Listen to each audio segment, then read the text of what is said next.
So hello friends, welcome to you key for study. तो friends, जैसा कि आप लोगों का आरआरबी ग्रुप डी का एग्ज़ाम चल रहा है, जिसमें आज यानी 5 अगस्त के सेकंड शिफ्ट का आप लोगों का एग्ज़ाम हो चुका है।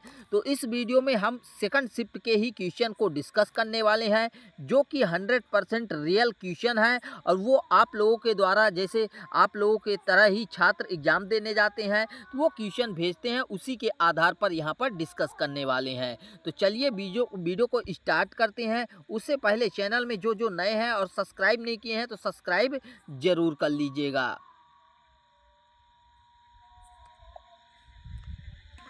तो यहाँ पर आप लोगों से पहला क्वेश्चन क्या पूछा गया था कि राष्ट्रीय विज्ञान दिवस 2026 का थीम क्या था।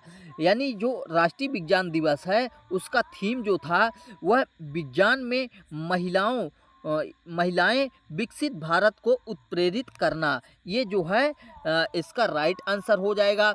अगर इसके डिटेल की बात करें तो भारत में जो है प्रत्येक वर्ष 28 फरवरी को राष्ट्रीय विज्ञान दिवस मनाया जाता है और वर्ष 2026 का जो थीम था तो विज्ञान में महिलाएं विकसित भारत को उत्प्रेरित करना, ये था।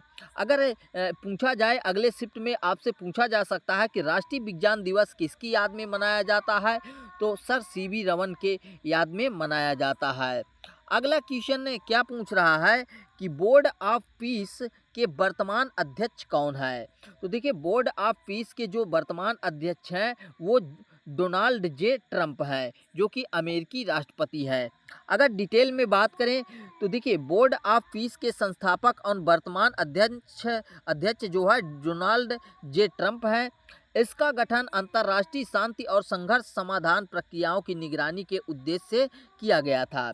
अगर पूछा जाए कि बोर्ड ऑफ पीस का मुख्यालय कहाँ पर स्थित है, तो आप लोग बता सकते हैं कि वाशिंगटन डीसी में है।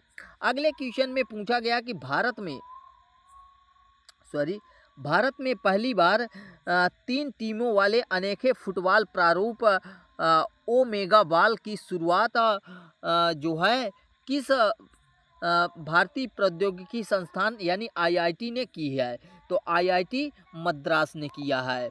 अगर डिटेल में बात करें तो आईआईटी मद्रास ने भारत में पहली बार वृत्ताकार यानी सर्कुलर मैदान पर 3 टीमों के बीच खेले जाने वाले ओमेगा बॉल खेल की शुरुआत की है। अगर पूछा जाए कि ओमेगा बॉल खेल की शुरुआत मूल रूप से किस देश में हुई थी, तो वह अमेरिका यूएसए में हुई थी। अगले क्वेश्चन की बात करें तो यहाँ पर पूछा गया था आप लोगों से कि वर्ष 2026 में कला यानी सिनेमा के क्षेत्र में किस प्रसिद्ध अभिनेता को मरणोपरांत भारत के सर्वोच्च नागरिक सम्मान जो है पद्म विभूषण से सम्मानित किया गया। तो देखिए, धर्मेंद्र सिंह देओल को जो है मरणोपरांत दिया गया है। वर्ष 2026 में कला यानी सिनेमा के क्षेत्र में उत्कृष्ट योगदान के लिए भारतीय सिनेमा के दिग्गज अभिनेता धर्मेंद्र सिंह देओल को मरने के बाद यानी मरणोपरांत पद्म विभूषण सम्मान से सम्मानित किया गया। अब यहीं पर आप लोगों से पूछा जाए कि वर्ष 2026 में कुल कितने व्यक्तियों को पद्म विभूषण पुरस्कार प्रदान किया गया है और वे कौन कौन हैं, तो आप लोग बता सकते हैं। टोटल 5 व्यक्तियों को दिया गया था, जिसमें से धर्मेंद्र सिंह देओल को मरने के बाद जो है कला के क्षेत्र में दिया गया था और ये महाराष्ट्र के रहने वाले हैं। वहीं पर एन रंजम जो कि कला के क्षेत्र में ही इनको दिया गया था, ये उत्तर प्रदेश के हैं। केटी थॉमस जो है सार्वजनिक मामले में इनको दिया गया था, ये केरल के रहने वाले हैं। पी नारायण यानी इनको जो है साहित्य एवं शिक्षा के क्षेत्र में दिया गया है और ये भी केरल के रहने वाले हैं। बीएस अच्युतानंद इनको मरने के बाद दिया गया है और इनको भी सार्वजनिक मामले के क्षेत्र में दिया गया है और ये भी केरल के रहने वाले हैं। तो ये सब आपको याद होना चाहिए। अगले क्वेश्चन में क्या पूछा गया है कि अप्रैल 2026 में आयोजित लॉरियस वर्ल्ड स्पोर्ट अवार्ड में किस खिलाड़ी को world sports women of the year चुना गया। बहुत अच्छा क्वेश्चन है, ये क्वेश्चन पूछा भी जा चुका है पिछली शिफ्ट में। तो आर्यना साबालेंका को जो है world sports women of the year 2026 चुना गया है। अगर इसकी डिटेल में बात करें तो आप लोगों से पूछा जा सकता है कि जैसे ओमेन का तो पता चल गया, लेकिन world sportsman of the year किसे चुना गया है, तो कार्लोस अल्काराज को जो है चुना गया है। अगले क्वेश्चन में क्या बोला गया है कि अप्रैल 2026 में आयोजित लॉरेंस वर्ल्ड स्पोर्ट्स अवार्ड में किस टीम को Laureus world team of the year चुना गया। तो ये जो है किसको चुना गया है, फ्रांसीसी football club Paris Saint Germain यानी PSG को Laureus world team of the year 2026 चुना गया है। तो यहाँ पर पेरिस सेंट जर्मन जो है आपका राइट आंसर हो जाएगा। वहीं पर भारतीय महिला क्रिकेट टीम को भी इस श्रेणी के लिए नामांकित किया गया था। अब यहाँ पर पूछा जा सकता है कि ये लॉरेंस वर्ल्ड स्पोर्ट्स अवार्ड 2026 का आयोजन किस शहर में किया गया था। ये स्पेन के मैड्रिड में आयोजित किया गया था। अगले क्वेश्चन में पूछा गया कि जनवरी 2026 में जारी रिस्पॉन्सिबल नेशनल इंडेक्स 2026 में भारत को 154 देशों में से कौन सा स्थान प्राप्त हुआ है। तो देखिए भारत को जो इस रिस्पॉन्सिबल नेशन इंडेक्स 2026 में भारत को 154 देशों की सूची में 66वां स्थान प्राप्त हुआ है। और यह सूचकांक जो है देशों के वैश्विक उत्तरदायित्व, पर्यावरण संरक्षण और सतत विकास में उनके योगदान के आधार पर तैयार किया जाता है। वहीं पर अगर एक्स्ट्रा आपसे बात किया जाए तो रिस्पॉन्सिबल नेशन इंडेक्स 2026 में शीर्ष यानी प्रथम स्थान कौन सा देश रहा था, तो वह स्वीडन रहा था। ये भी पूछा जा सकता है। अगले क्वेश्चन में क्या पूछा गया है कि जनवरी 2026 में केंद्रीय पर्यावरण मंत्रालय द्वारा किस वन्यजीव अभ्यारण्य के आसपास के 1 किलोमीटर 0 से 1 किलोमीटर के क्षेत्र को इको सेंसिटिव जोन घोषित किया गया है। तो देखिए ये जो आपका कुंभलगढ़ वन्यजीव अभ्यारण्य है, इसके जो है बॉर्डर के 0 से लेकर 1 किलोमीटर के एरिया को जो है सेंसिटिव घोषित किया गया है। तो यहाँ पर कुंभलगढ़ आपका राइट आंसर हो जाएगा। अगला क्वेश्चन पूछा गया है कि मार्च 2026 में किस राज्य की पुलिस ने रात में यात्रा करने वाली महिलाओं की सुरक्षा बढ़ाने के लिए निर्भया निशा पहल शुरू की है। तो देखिए केरल पुलिस ने देर रात में यात्रा करने वाली महिलाओं की सुरक्षा सुनिश्चित करने के लिए निर्भया निशा नामक एक विशेष गश्त और सहायता पहल शुरू की है। अगर पूछा जाए कि केरल पुलिस का मुख्यालय कहाँ है, तो तिरुवनंतपुरम में है। ये आपको ध्यान रखना है। अगले क्वेश्चन में आप लोगों से पूछा गया कि इंडिया पोस्ट ने देश के युवाओं और छात्रों को आकर्षित करने के लिए भारत का पहला जेन जी थीम आधारित डाकघर किस संस्थान के परिसर में लॉन्च किया।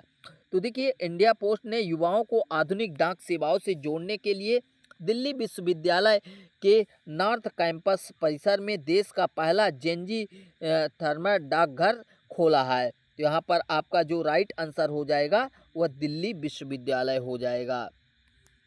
अब पूछा जा सकता है कि भारतीय डाक की स्थापना किस वर्ष हुई थी, तो 1854 में हुई थी। अगले क्वेश्चन में आप लोगों से पूछा गया है कि फरवरी 2026 में नई दिल्ली के भारत मंडपम में आयोजित इंडिया AI इम्पैक्ट समिट 2026 का आधिकारिक विषय यानी थीम क्या था। तो देखिए आप लोगों को बता दें कि जो नई दिल्ली स्थित भारत मंडपम में आयोजित इंडिया AI इम्पैक्ट समिट 2026 था, तो उसका आधिकारिक जो विषय था वो था सर्वजन हिताय सर्वजन सुखाय। ये जो है उसका थीम था, जो कि ऑप्शन नंबर बी में मिल जाता है। तो यही आपका राइट आंसर हो जाएगा। Welfare for all, happiness for all, ये आपका राइट आंसर हो जाएगा। अब यही इनसे आपसे पूछा जाए कि भारत मंडपम परिसर नई दिल्ली में कहाँ स्थित है, तो प्रगति मैदान में। अगला क्वेश्चन आप लोगों से पूछा गया था कि मई 2026 में सुप्रीम कोर्ट के ऐतिहासिक फैसले के अनुसार सड़क दुर्घटनाओं या आपातकालीन स्थितियों में नागरिकों को समय पर ट्रॉमा केयर और मेडिकल रिस्पॉन्स मिलना संविधान के किस अनुच्छेद के तहत मौलिक अधिकार यानी राइट ऑफ लाइफ है। तो देखिए ये जो है अनुच्छेद 21 में दिया गया है कि सर्वोच्च न्यायालय ने एक ऐतिहासिक फैसले में स्पष्ट किया है कि जो आपातकालीन चिकित्सा और त्वरित ट्रॉमा देखभाल पाना संविधान के अनुच्छेद 21 के तहत जीवन के अधिकार का अभिन्न अंग माना गया है। तो सी ऑप्शन करेक्ट आंसर हो जाएगा। अगले क्वेश्चन में क्या पूछा गया है कि जनवरी 2026 में दुबई में आयोजित विश्व के सबसे बड़े खाद्य एवं पेय प्रदर्शनी गल्फ फूड 2026 के 31 वर्षों के इतिहास में पहली बार किस देश को आधिकारिक भागीदारी देश के रूप में आमंत्रित किया गया। तो देखिए, अगर डिटेल में बात करें तो दुबई में आयोजित जो की गई थी गल्फ फूड 2026, उसमें 31 वर्षों के इतिहास में पहली बार भारत को जो है आधिकारिक भागीदारी देश का दर्जा दिया गया। तो बी ऑप्शन यहाँ पर करेक्ट आंसर हो जाएगा। वहीं पर बात करें कि गल्फ फूड का वार्षिक आयोजन किस शहर में किया जाता है, तो दुबई यानी संयुक्त अरब अमीरात में किया जाता है हर वर्ष। अगले क्वेश्चन में क्या पूछा गया कि मार्च 2026 में भुवनेश्वर में आयोजित पहली नेशनल इंडोर एथलेटिक्स चैंपियनशिप 2026 में पुरुषों की 60 मीटर स्पर्धा में किस एथलीट ने स्वर्ण पदक यानी गोल्ड मेडल जीता। तो देखिए, भुवनेश्वर में आयोजित पहली जो नेशनल इंडोर एथलेटिक्स चैंपियनशिप है उसमें 2026 में भारतीय धावक गुरविंदर सिंह ने जो है पुरुषों की 60 मीटर दौड़ में स्वर्ण पदक हासिल किया है। अगर वहीं पर एक्स्ट्रा फैक्ट की बात करें तो पहली नेशनल इंडोर एथलीट चैंपियनशिप 2026 का आयोजन किस राज्य में किया गया था, तो ओडिशा भुवनेश्वर में। ये तो दिया ही है। अगले क्वेश्चन में बोला गया है कि केरल में भारत और मालदीव के बीच संपन्न संयुक्त सैन्य अभ्यास एक्स एक्वेरिन के अंतिम चरण में मालदीव राष्ट्रीय रक्षा बल MNDF का प्रतिनिधित्व मुख्य रूप से किसने किया। तो इसका जो है मालदीव और भारत के बीच जो आयोजित द्विपक्षीय सैन्य अभ्यास है तो इसमें जो है Maldivian national defence force MNDF का नेतृत्व मेजर जनरल इब्राहिम हिल्ली ने किया था। तो यहाँ पर आपका हिल्मी है, तो A option he right answer हो जाएगा। अगले क्वेश्चन में क्या पूछा गया है आप लोगों से कि स्टैनफोर्ड यूनिवर्सिटी के ग्लोबल AI वाइब्रेसी इंडेक्स के अनुसार आर्टिफिशियल इंटेलिजेंस यानी AI प्रतिस्पर्धात्मक और तैयारी के मामले में भारत का वैश्विक स्थान क्या है। तो देखिए, भारत जो है इस मामले में तीसरे स्थान पर रहा है। अगर वहीं पर एक्स्ट्रा की बात करें तो जो ग्लोबल AI वाइब्रेसी में प्रथम स्थान पर कौन सा देश रहा है, तो संयुक्त राज्य अमेरिका USA आपका राइट आंसर हो जाएगा। अगले क्वेश्चन में आपके साइंस से पूछा गया है कि यदि एक कार का वेग 5 सेकंड में 10 मीटर पर सेकंड से बढ़कर 30 मीटर पर सेकंड हो जाता है तो कार का त्वरण यानी एक्सीलरेशन कितना होगा, ज्ञात करना है। तो देखिए, एक्सीलरेशन बराबर आपका क्या होता है, v-u/t होता है। ठीक है, या टी को हम ऐसे भी लिख सकते हैं। ठीक है, तो एक्सीलरेशन का भी आपका कितना दिया गया है, भी आपका दिया गया है 30 मीटर पर सेकंड और माइनस में क्या कर देंगे आपका u, तो u कितना हो जाएगा, u आपका 10 दिया गया है और टाइम कितना दिया गया है, 5 दिया गया है। तो 20/5 हो जाएगा यानी 5 चौक 20, 4 मीटर पर सेकंड आपका राइट आंसर हो जाएगा। अगले क्वेश्चन में क्या बोला गया है कि जब मैग्नीशियम धातु की अभिक्रिया गर्म पानी यानी उबलते जल के साथ करवाई जाती है तो मुख्य उत्पाद के रूप में क्या बनता है। तो उस समय हमारा हाइड्रोक्साइड, जैसे मैग्नीशियम गर्म पानी के साथ अभिक्रिया करके मैग्नीशियम हाइड्रोक्साइड और हाइड्रोजन गैस बनाता है।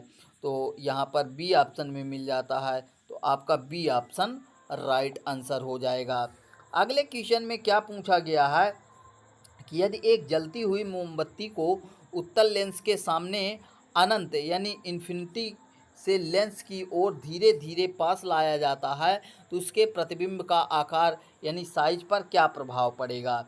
तो देखिए, जैसे जैसे वस्तु अनंत से उत्तल लेंस के फोकस और मुख्य अक्ष के करीब आती है तो प्रतिबिंब का आकार लगातार बढ़ता रहता है, तो प्रतिबिंब का आकार बढ़ता रहेगा। लेकिन जब वस्तु उत्तल लेंस के फोकस पर रखी होती है तो उसका प्रतिबिंब कहाँ बनता है, वो अनंत पर बनता है।